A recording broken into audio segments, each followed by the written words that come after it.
We're covering development and inheritance.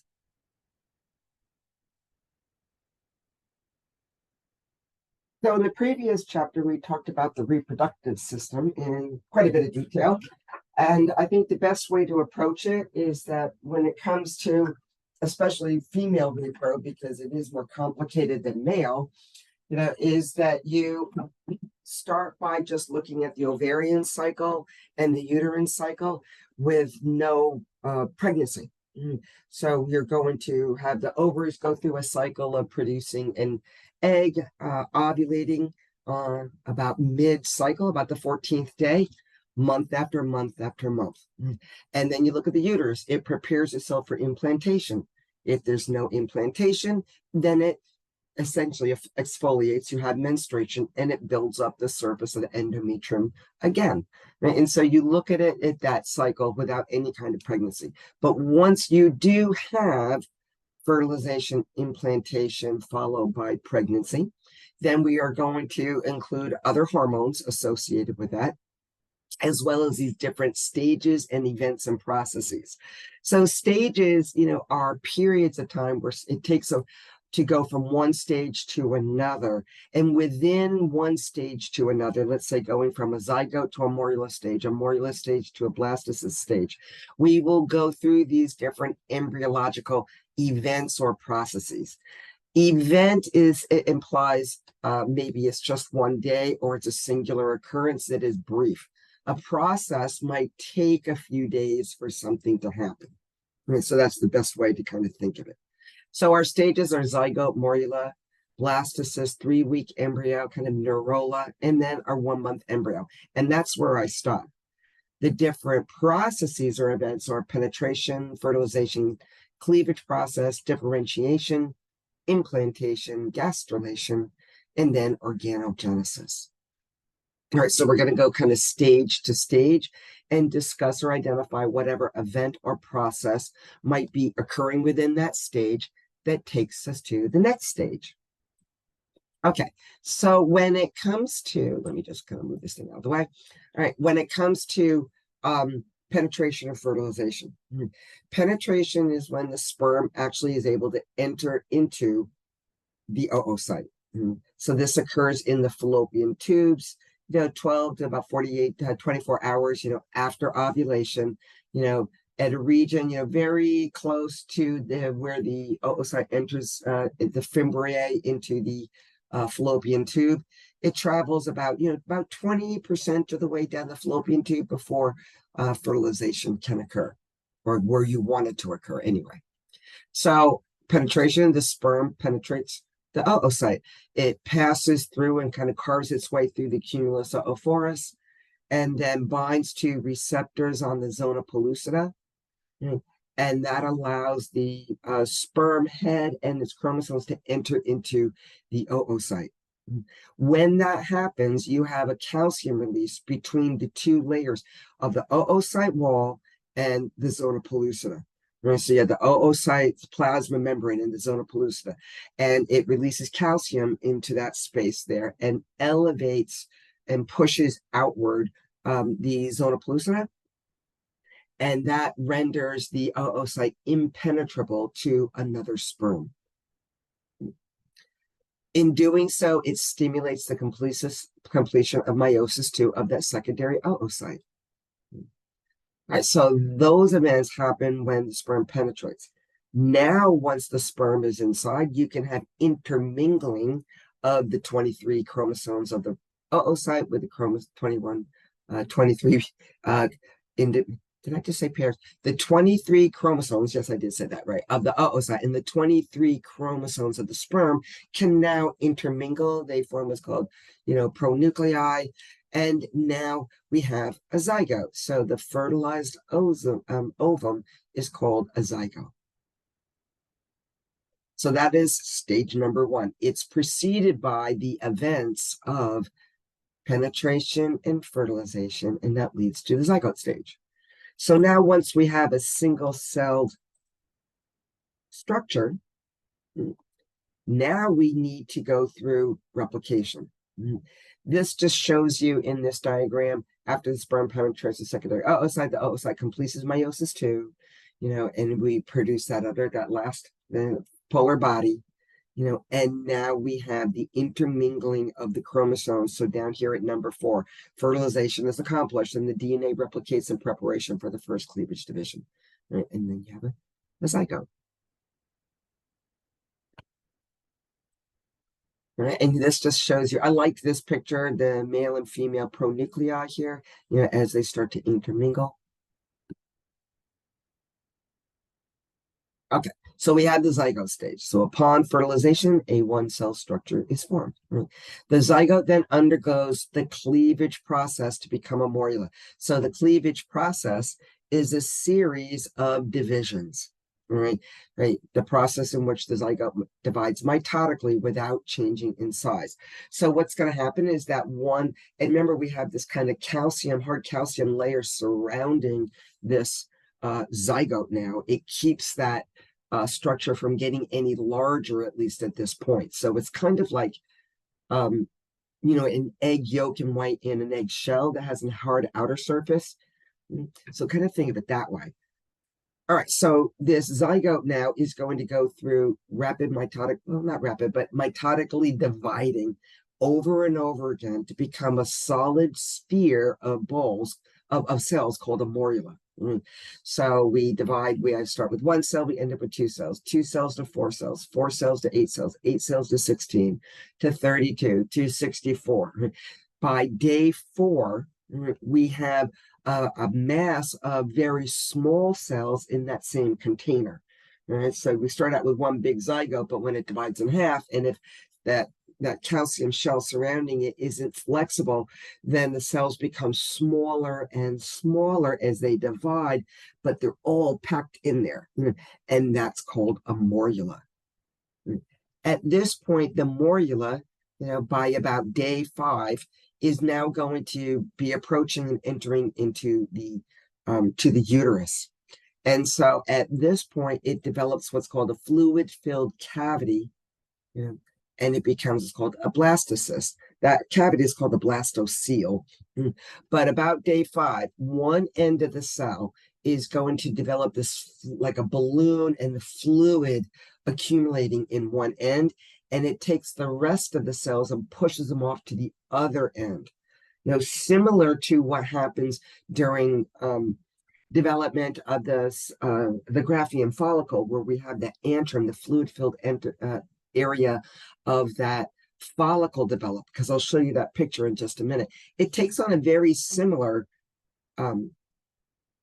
shape and presentation, where fluid accumulates in one end and it pushes these other cells to the other end. And that is called the process of differentiation. So as that fluid-filled cavity develops, the cells that are to the outer periphery are called the trophoblastic cells. They eventually become the chorion, which is part of the embryonic membrane. It's essentially going to develop into the fetal side of the placenta.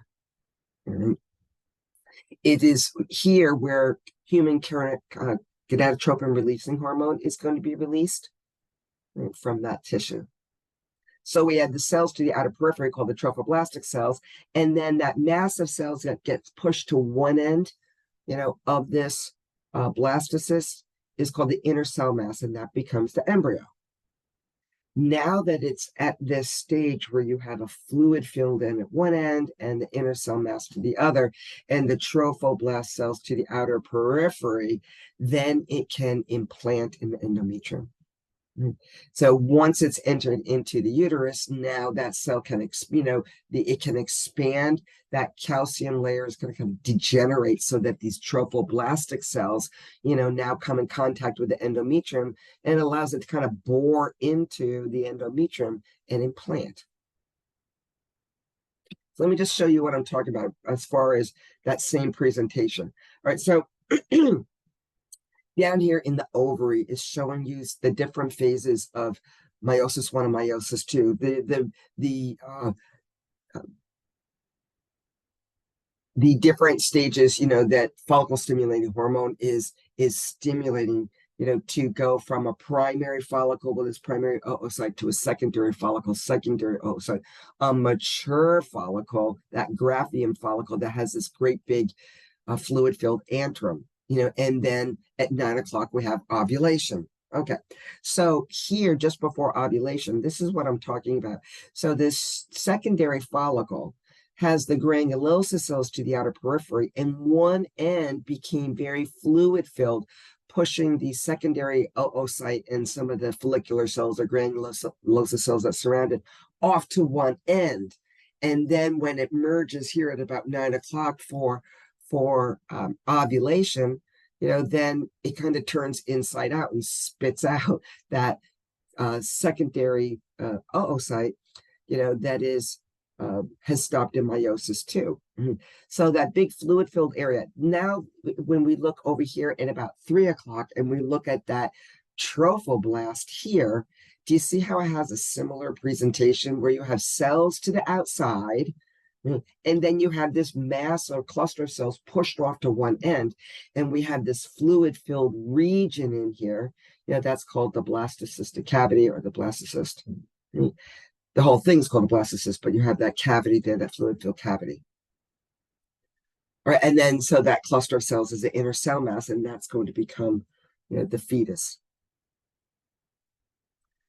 So prior to, so up above here, we can see starting around the fallopian tube where the oocyte enters, it's about 20% way down, into the fallopian tube is where you optimally want to have fertilization occur. So you can see all these little sperm here trying to penetrate that cumulus oophorus, and ultimately bind to the zona pellucida. So up here, at about 11 o'clock, 10 o'clock or so, they're showing you that zona pellucida is another plasma type membrane with receptors for sperm that are superficial kind of to the actual oocyte and its plasma membrane. And so once the sperm penetrate that, we have calcium that is secreted between the plasma membrane of the secondary oocyte and the zona pellucida, and that pushes the zona pellucida kind of outward, and makes the calcium between those two layers very dense so that another sperm can't penetrate through there. And now the sperm and the oocyte chromosomes can unite. Well, meiosis 2 is completed first, and then we can have intermingling of the 23 individual chromosomes of the oocyte with the 23 individuals of the sperm, and now we have a zygote. So once we have the zygote form, it starts to replicate. So you follow the little pathway down the fallopian tube. It goes from 1 cell to 2 cells to 4 cells to 8 cells, and it mitotically divides over and over again, but the overall size remains the same.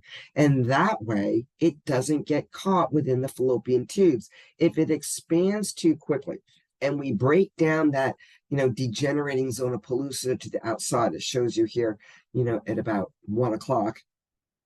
If that breaks down and this blastocyst expands and swells because it's creating this whole water-filled area to one end, then it can get caught in the fallopian tube, and you would have implantation in the fallopian tube, and that's not good. That's an ectopic pregnancy that could cause the fallopian tube to rupture.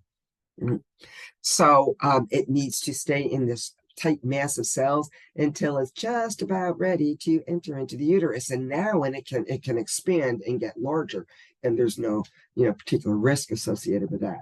But once it enters into the blastocyst stage, now we can implant. Right, so into the wall of the endometrium, we can see this blastocyst kind of boring into the endometrium. Remember, this is fully engorged with blood vessels, because progesterone is still being secreted. And it's a very hospitable environment for implantation and growth. So once this implants, then those trophoblastic cells, will start to differentiate and become the chorion, and that's where your HCG is going to come from. Okay, so now we, by about day 15, after implantation, we have what's called differentiation and migration, which means that the inner mass of those cells there, now start to change also. They start to differentiate it functionally, as well as the tissue of the cells start to kind of swirl and move in a particular pattern, migrating to form 3 layers of tissue. Right? So what started out as all identical cells, now they're going to start to differentiate and potentially become other things, as it develops embryologically. Right? So the development of these primary germ layers is called gastrulation, the progress from a blastocyst to what's called a gastrula. And that's called gastrulation. So you start with just an inner cell mass that has pretty much homogeneous cells, and now these cells start to change and move and migrate and flow in certain pathways. It's kind of like pouring water into there, and the water disperses other water and it swirls and then intermingles. That's somewhat what happens. So these 3 primary germ layers give rise to all these different tissues in our body. The most superficial is called the ectoderm, and that develops into the skin and the nervous system. The middle mesoderm develops into muscle, bone, and all the connective tissues in the peritoneum. And the endoderm, the most inner one, develops into the linings, of the respiratory and the GI tracts and some of the organs that bud off of there. Right, so we have these 3 layers: ectoderm, mesoderm, endoderm, and these 3 primary germ layers give rise to everything in the body. The process of organogenesis, begins at about day 22, 24-ish, before we actually get to the 1-month point. The process of neurulation is the differentiation of the ectoderm into the brain and spinal cord. So the brain and spinal cord of the nervous system is the first system that starts to develop, right? And that occurs about 3 weeks.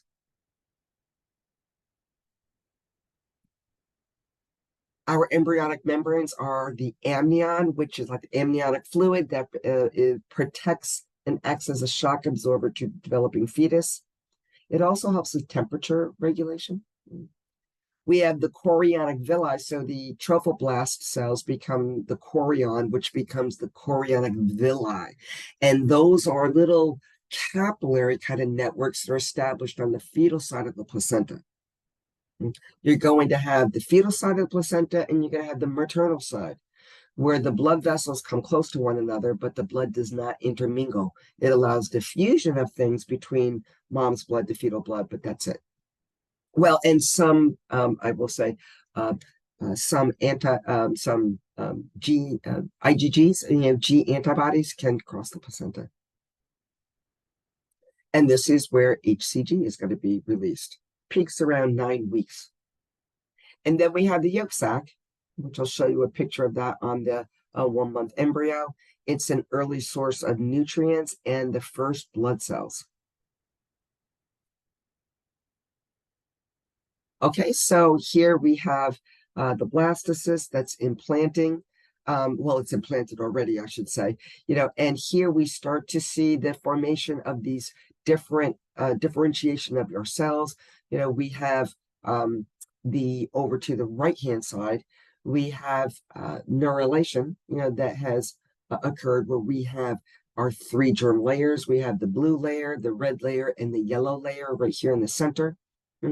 The blue layer is the ectoderm, the little red layer here is the mesoderm, and then the endoderm. And try to actually just take note that the endoderm continues as the yolk sac.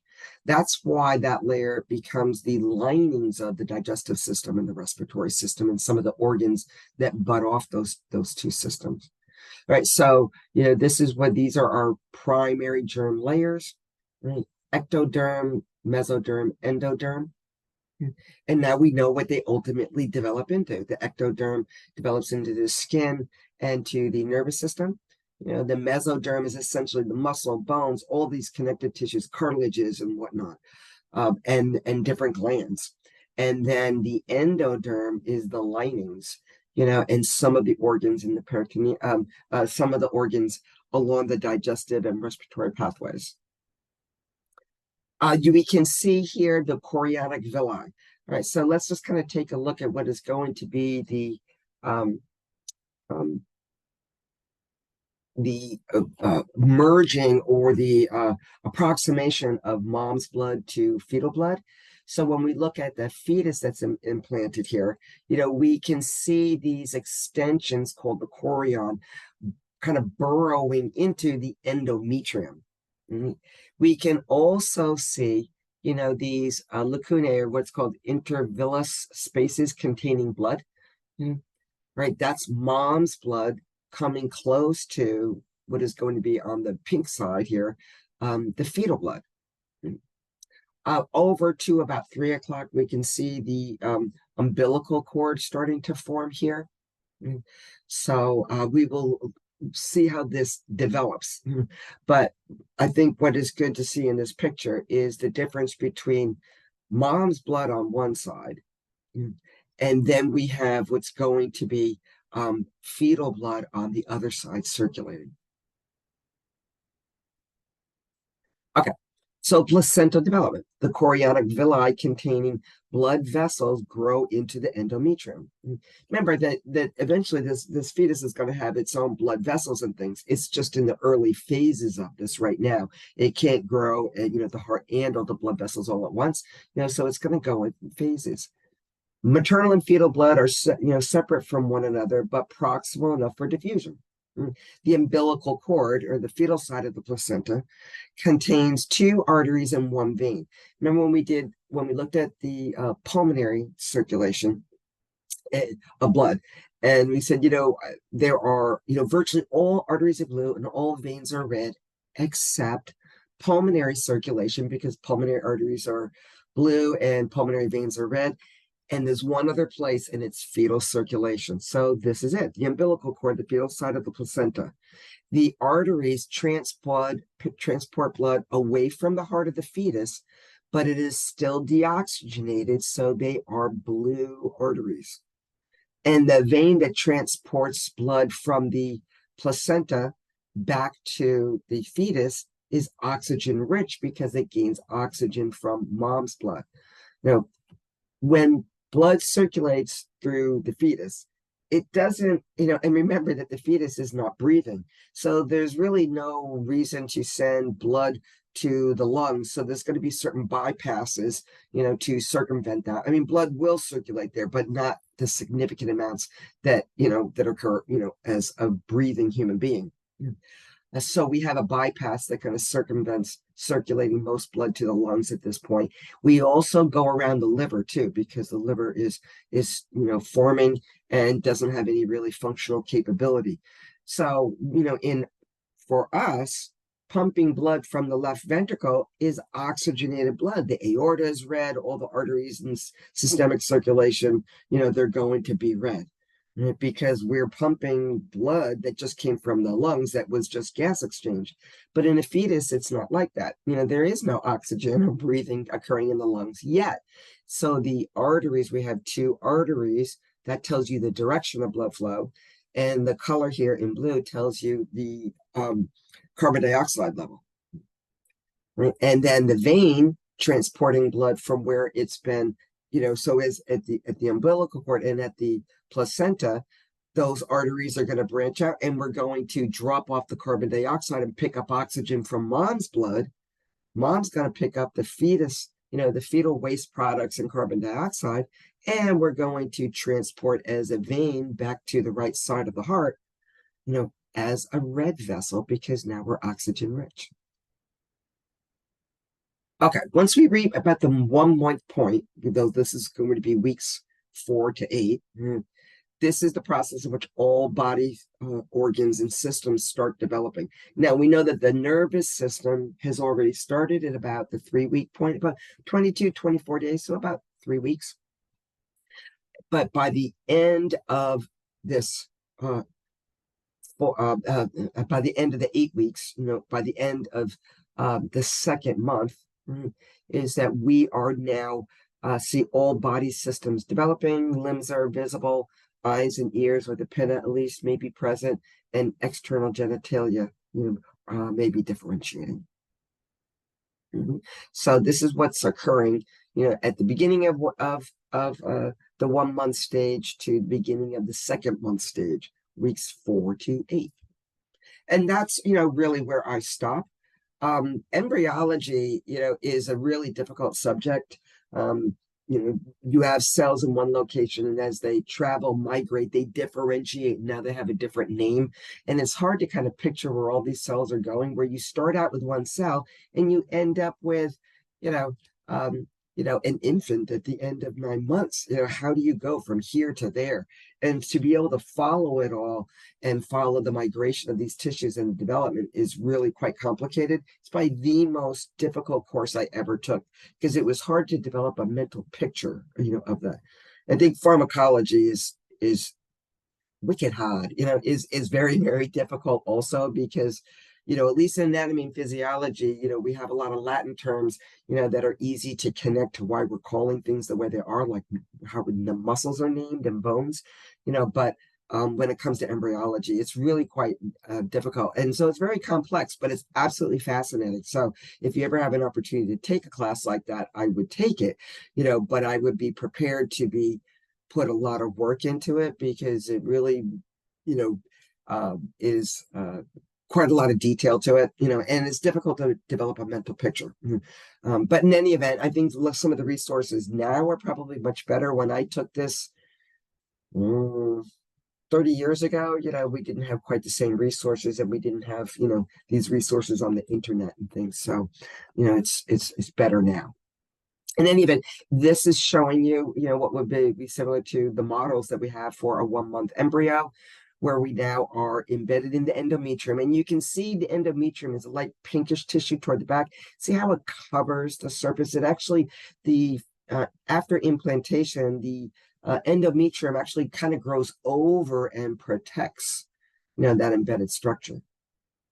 We can see here the arteries and veins of the umbilical cord. And so if we follow, technically the arteries and veins to where they branch off into capillaries, right now, I hope you can now see that, where we go out, in the blue vessels, because those are going to be the arteries, are going to come back in the red vessels and the veins to the fetus. So you can see how they branch off. On the other side, you can see maternal blood. And this is how the diffusion is going to occur. They're going to become very close to one another, but not touching one another.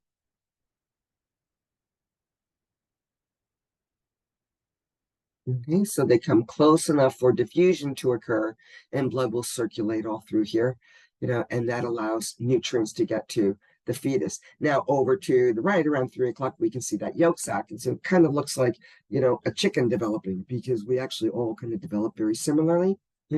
That yolk sac will be early source of nutrition. And soon, the more established this placenta is, the more established a circulatory, like blood vessels and blood cells and the heart pumping and things, in the embryo to become a fetus, then, we start to have another source of nutrition from mom being able to be, again, diffuse over into fetal circulation and provide the fetus with nourishment. But right now, it's kind of living off the yolk sac, and that will be an early source of red blood cells. Okay, placental hormones. We have the human chorionic gonadotropin secreted by the chorion from the placenta side, the fetal side of the placenta, stimulates the corpus luteum to continue the production of estrogen and progesterone to maintain the uterus, so you don't have menstruation and and lose the zygote. No, not the zygote. What am I saying? The embryo. It can be detected about 7 days after fertilization, and it peaks around 8 weeks, 9 weeks. Then we have relaxin. Relaxin is going to be hormone released when you get close to delivery. It increases the flexibility of your joints, like the pubic symphysis and your sacroiliac joints, and it dilates the cervix during labor. Estrogen and progesterone. The source is the corpus luteum in the early stages, weeks of pregnancy, but by about the 3rd month, the placenta actually can be a source of estrogen and progesterone too. The corpus luteum becomes unnecessary. So I said that the corpus luteum would be a source of estrogen and progesterone until the placenta is really well established. And by about the third month, that's what it's considered to be well established. The functions help maintain the endometrium during pregnancy. That's the primary job of progesterone. Estrogen is going to prepare the mammary glands for lactation by increasing fat deposition. And it keeps and progesterone also keeps the cervix closed. And so it kind of protects the developing fetus. Prolactin from the anterior pituitary gland stimulates milk production in mammary glands.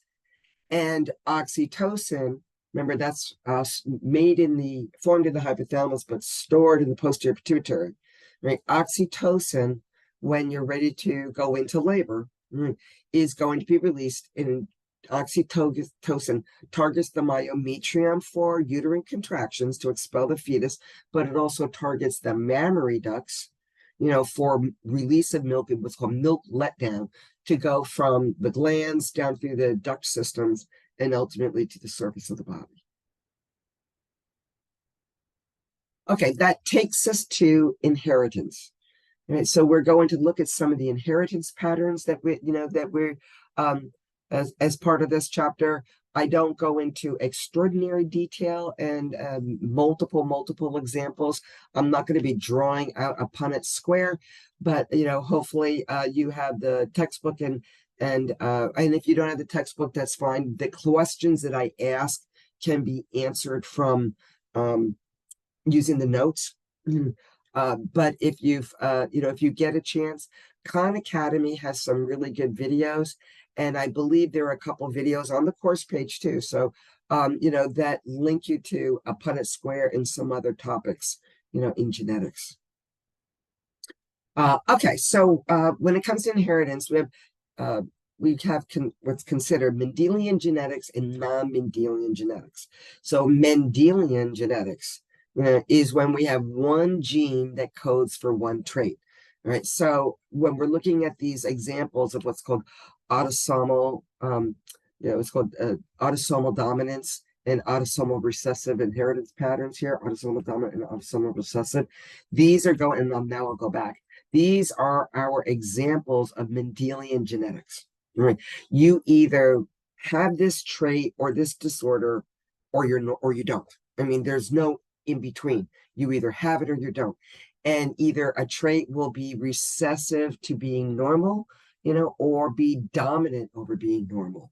Right. So, that's what's going to distinguish between the only two inheritance patterns from Mendelian genetics. When we get to non-Mendelian genetics, it will become a little more obvious what the difference is. When we look at those three inheritance patterns, you can be totally normal. You can have a particular disorder, let's say, but then when you're in a heterozygous form, you might have a mild version of this disorder. But so when we have a heterozygous form, there's often a mix of one and then the other. It's not black and white. You either have a trait or you don't have a trait. There's going to be a gray area sort of in between.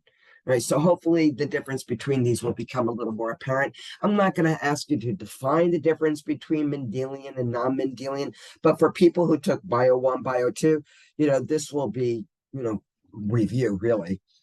All right, so all somatic cells, as you know, contain 23 pairs of chromosomes. What does somatic mean? It means general body cells, right? General body cells.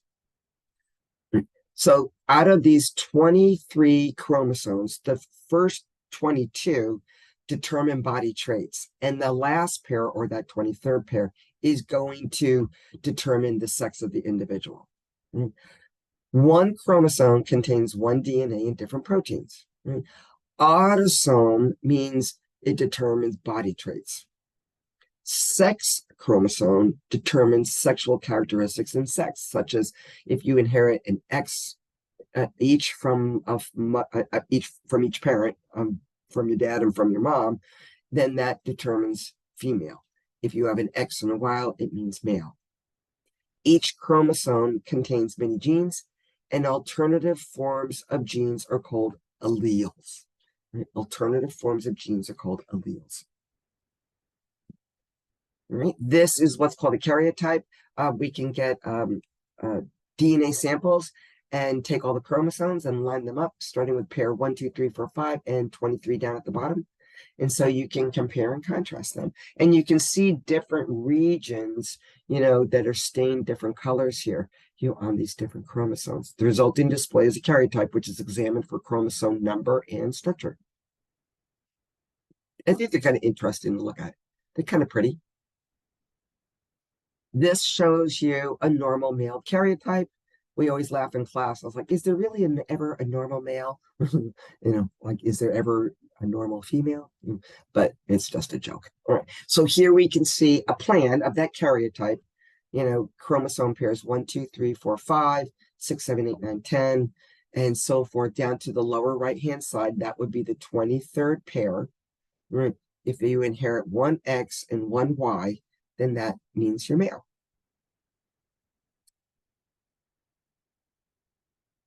See how much, so when we look at also the sizes and the shapes of an X to a Y, the X is much larger, than a little Y is. And I always say that that's because the big female X overshadows the male Y. But no. But anyways, there are different shapes and different sizes. Okay. I would say that the majority of my questions, that come from this chapter are terminology questions. I'll just tell you, I'll ask you a couple questions about inheritance patterns and maybe what are examples of the inheritance patterns, because that will be good to know, but you're not going to have to draw out Punnett squares. Okay, so terminology associated with inheritance. Well, the allele, as I stated before, is an alternative form of a gene. Chromosomes are DNA molecules with proteins that carry genetic material. Right. When we come to these chromosomes, we can either have identical pairs or non-identical pairs of chromosomes, right? And therefore the alleles on them as well. Right. So heterozygous, are paired alleles that are different from one another. So hetero means, opposite or non-identical. Homozygous means the paired of alleles are identical to one another. Right. So hetero means you're going to have a combo pack. For instance, this would be what determines gender, or I'm not supposed to use gender anymore. What determines sex, in an individual is the X and Y, chromosomes. Those would be heterozygous. They're not identical to one another. But a female that inherits two X's, those would be homozygous or similar to one another or identical to one another. Right. So heterozygous in this case, in this terminology, means paired of alleles that are different. Homozygous are paired alleles that are identical. Right. Genes are the DNA sequence or an area on a chromosome that determines an inherited trait.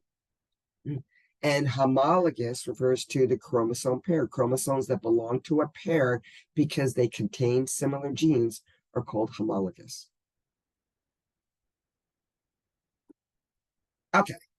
Dominant. Dominant is the allele that is always expressed. It means that, whatever is dominant, whether it's a disorder or normal, dominant means you're going to overshadow whatever the recessive trait is. And when we have it, when we're designating that and writing that out, with different symbols, like using letters, the capital letter, means that that's the dominant allele. So a dominant trait is always expressed if present.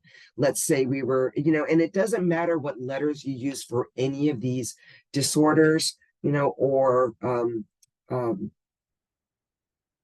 different traits that you could inherit. You just choose the letters that you would want to use. So let's say, it was, when we refer to sickle cell anemia, we'll often use a letter S. A capital S would mean that's whenever you have a capital letter, it means that's dominant. And then you can write a key, and go, okay, well, if I have a capital S, in this particular inheritance pattern, normal dominates. So wherever you see a capital letter, it means it's going to be dominant.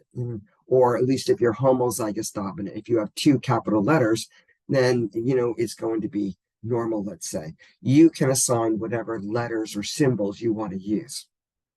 Okay, but an uppercase letter always means dominant. That you have to go with. The recessive allele is going to use a lowercase letter. Right? A recessive allele, is not expressed except if it's homozygous, where you have two lowercase letters. Right? So recessive allele is not expressed fully unless it's homozygous, two lowercase letters. Right? Phenotype is the physical expression of a trait. Genotype are the actual alleles on a chromosome. The genotype are the number and and types of combination of our upper and lowercase letters, determining something's dominant versus recessive. They come up in a Punnett square. The phenotype is essentially putting meaning to the combination of things that came up on my Punnett square, my genotype, and that goes back to, whether, determining whether what's going to be dominant, a disorder, what's going, or is normal going to be dominant? What happens when we're homozygous recessive? Is that going to be normal, or, or a disorder or a trait? And what happens if we're heterozygous, like one uppercase letter and one lowercase letter? Is this Mendelian genetics? Which it means that, then it's going to go with dominance because it has a capital letter in it, or is it, one of our non-Mendelian inheritance patterns? That will become more evident when we go through these other types of inheritance patterns. Autosome is a chromosome that determines body characteristics as general body characteristics. Sex chromosomes are the chromosomes that determine sex. 2 X's determines female, and an X and a Y determines male. All right, so as far as the Mendelian genetics, we're going to look at what's called an autosomal recessive inheritance pattern and an autosomal dominant inheritance pattern. Right? And we'll talk about what that means. So for autosomal recessive, this means that the normal trait will dominate over the expression of a disorder or a particular characteristic, a particular trait. So normal is going to be dominant. So in this case, if we're looking at what's called phenylketonuria or PKU, right, you are either normal or you have PKU, right? There is no in between. And we're telling you that normal dominates, okay? All right, so let's say we use P's, the letter P for phenylketonuria, right? Right, is if wherever we have a capital P, right, then it means that we're going to be normal because normal is going to be dominant. So down here on the bottom, all right, okay, normal equals either a big P and a little p, which is called being heterozygous, or 2 uppercase P's, which is homozygous, right, for normal. All right, so wherever the big P shows up in our Punnett square, then that person is going to be normal. The only way to have PKU is to have 2 lowercase letters or be homozygous recessive for phenylketonuria. If normal is dominant with a capital letter, the only way to get this disorder, right, is to be homozygous recessive with the 2 lowercase letters. Right? So an autosomal recessive, normal dominates. Right? Wherever you have a capital letter come up, then you're going to be normal. The only way to have the disorder is going to be homozygous recessive. But in autosomal dominant, it switches. Right? Now with autosomal dominant, the disorder or ability or this trait dominates over being normal. So now the tables turn. Right? So now we have things like Huntington's chorea, which is, kind of an inherited neurological disorder that is kind of one of those badass ones. So these don't happen that frequently. Huntington's chorea, is difficult to control and to manage into adulthood.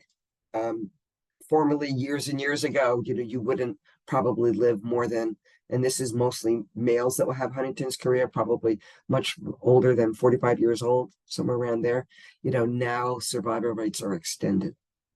But in any event, the point is here is that if the disorder dominates, then wherever we have the capital letter showing up in our Punnett square, it means you're going to get the disorder. And the only way to be normal is to be homozygous recessive.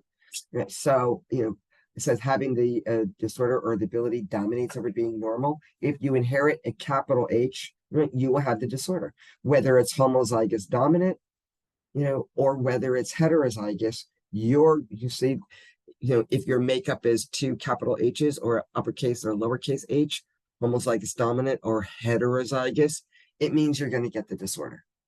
Huntington's chorea is one of those things. PTC testing is an example. Also, it's the ability to taste this bitter substance.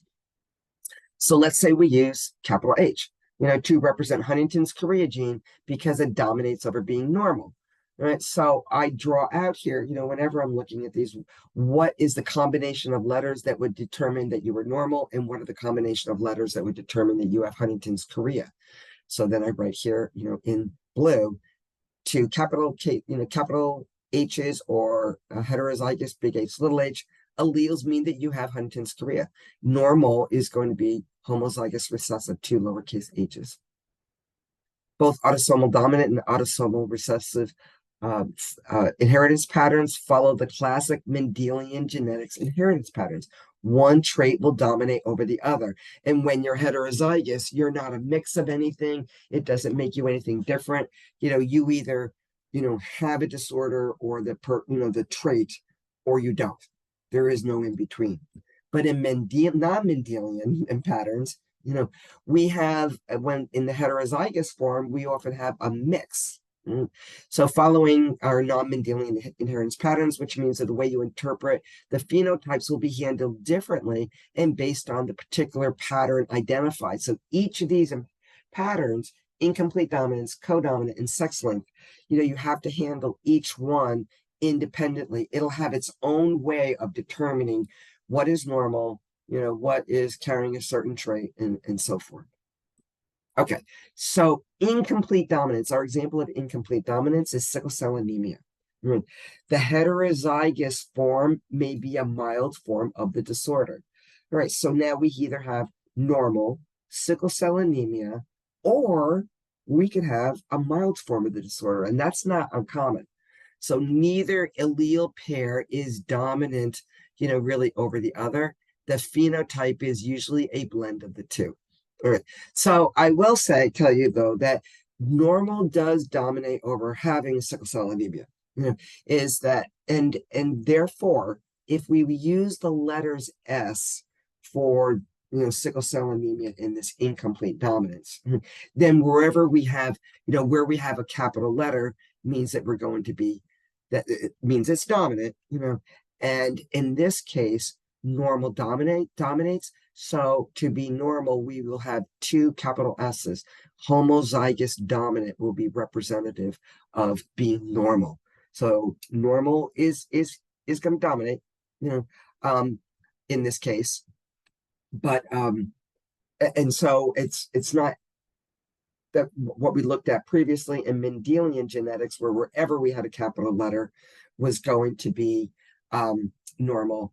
Just homozygous dominant means you're going to be normal. Okay.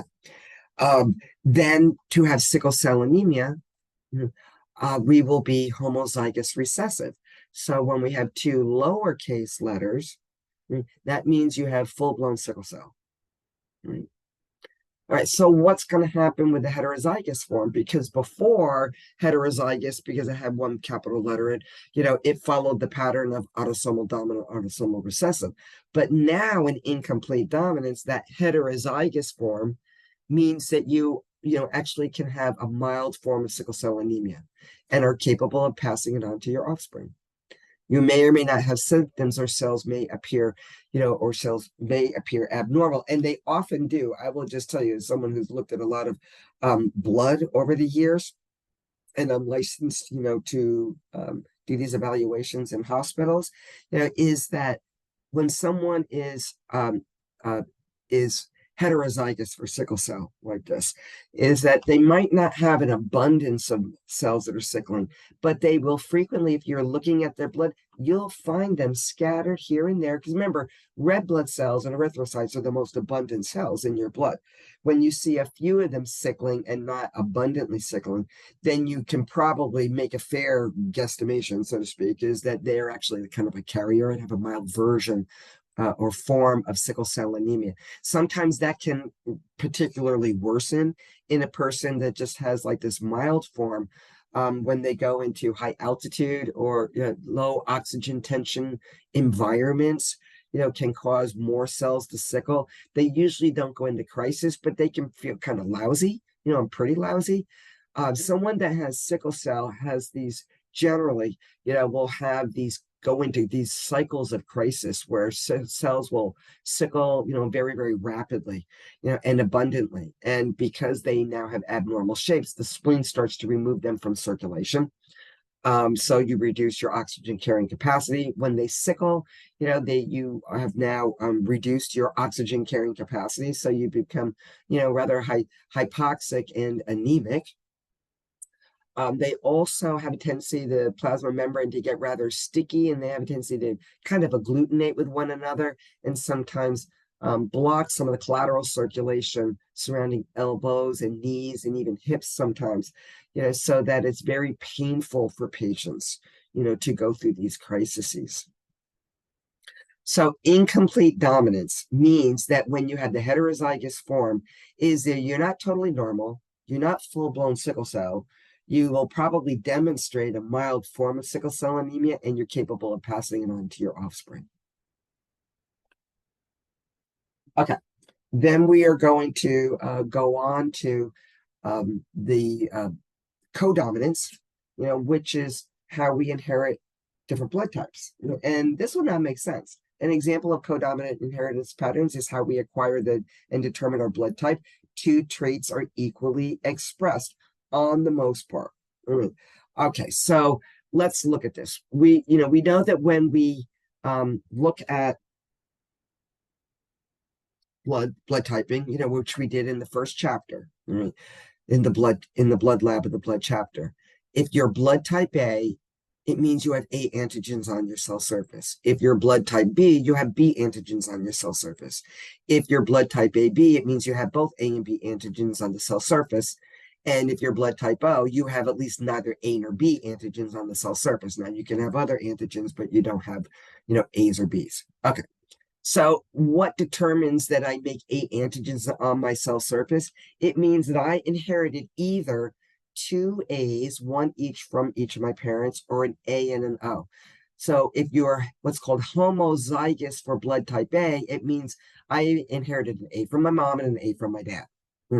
If I'm heterozygous for blood type A, it means I inherited an A from one parent and an O from the other. Now, A's can dominate over O's. B's can dominate over O's, so that when you have this heterozygous form for A or for B, your blood type is going to be A, and I'm going to have A antigens on my cell surface, and for B, I'm going to be blood type B and have B antigens on my cell surface. All right. But when you're blood type AB, this is the codominant part. That's why it says up here, two traits are equally expressed. They co-dominate over O's. Is that when you're a blood type AB, it means you have both A and B antigens on your cell surface. So you inherited an A from one parent and a B from the other. This is the codominant because both A and B antigens will be found on the cell surface. So when you inherit an A from one parent and a B from the other, the A doesn't dominate over the expression of B antigens, nor does the B dominate over the expression of A antigens on a cell surface. They're both going to be there. So that's the codominant part. To be blood type O, you inherited an O from one parent and an O from the other. So to be O, you had to have inherited OO. Okay. Then we're going to go on to sex length. In sex length inheritance, the genes only appear on the X chromosome. And I do believe there are some exceptions to this, but in any event, we're going to stick with it being on the X chromosome. Examples are color blindness and hemophilia. All right. So because it's carried on the X chromosome, males are far more vulnerable because maleness, you inherit one Y from a parent. Well, you'd have to inherit the Y from your father, and an X from your mom. And so if the only X you inherit from your mom is carrying, color blindness or hemophilia, then the male is going to get color blindness or hemophilia. There's just no doubt, because that X carrying that particular trait is going to dominate over the Y. Now, for females to have color blindness, she would have had to have inherited an X chromosome from each parent carrying that color blindness or the hemophilia. It doesn't happen that frequently, but it can happen. Right, so females, because their makeup is two X's, is that if you inherit one X carrying color blindness or hemophilia, that normal X is going to dominate over that affected X. And you will be then normal. You will not have expression of that particular trait or disorder, color blindness or hemophilia. So you're normal for the trait, but you can pass it on to your offspring. So when the female is heterozygous for color blindness or hemophilia, it means she has one normal X and one X carrying hemophilia or blindness. They may be able to pass that on, to offspring. Males, if the only X that they inherit is carrying that trait, then they are going to get that trait. That's an entirely normal female. Her makeup will be two X's like this. A carrier that is totally asymptomatic, and I put in here, let's say hemophilia, we're going to designate, you're going to use a capital H, for hemophilia. That if she were a carrier, she had one normal X and one carrying X, it might look like this, an X and then an X with a little H on it. So one of those X's is carrying hemophilia, the other one's normal. For her, she's going to be totally asymptomatic, but she could pass it on to her offspring. A colorblind or hemophiliac female would have this kind of genetic makeup, two X's, both with the H's on it. Right? A normal male would be an X and a Y. A male with hemophilia would be an X carrying that hemophilia and then a Y. And those are our possible combinations. Okay, non-disjunction. Non-disjunction is the failure of chromosomes to separate during meiosis. You know how the chromosome pairs line up in the middle during metaphase, and then they're supposed to pull apart, and break in the center there so that one of the pairs of the chromosome goes to one cell and one to the other. Well, sometimes that doesn't happen the way it should. And the results of chromosomes are either added or deleted to the gamete, and that's called aneuploidy. Examples of autosomal aneuploidy, or an example of an autosomal aneuploidy, which means it involves one of the first 22 pairs of chromosomes. An example of that is trisomy 21 or Down syndrome, where you've inherited an extra 21st chromosome. This can happen with sex chromosomes, the 23rd pair. Right? The sex chromosome involved is X or a Y. Turner syndrome is when you inherit an X and then nothing. Klinefelter syndrome is when you essentially inherit a pair of X's and a Y.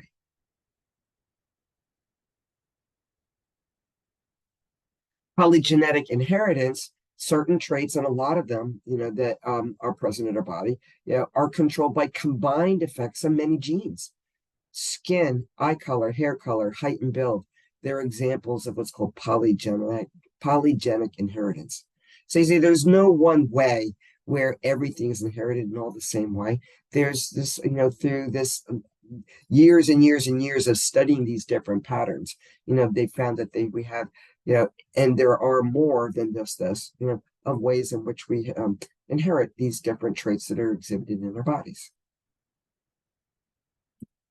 Okay, and that's the end of development and inheritance.